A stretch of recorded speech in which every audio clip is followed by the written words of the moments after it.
I have two glass necklaces. This one here is uranium glass, and this is just like a foil glass. But I want to show you how you can tell that this is your truly uranium glass, or Vaseline glass as they call it.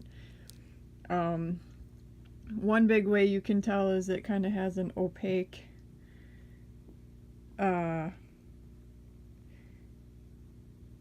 look to it.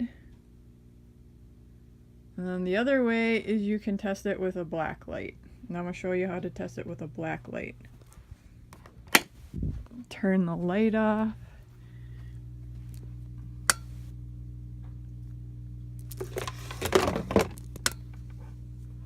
So underneath a black light, the uranium glass is going to glow. And so here it is. It's not as vivid in the picture, but these uranium glass beads are glowing like a bright green.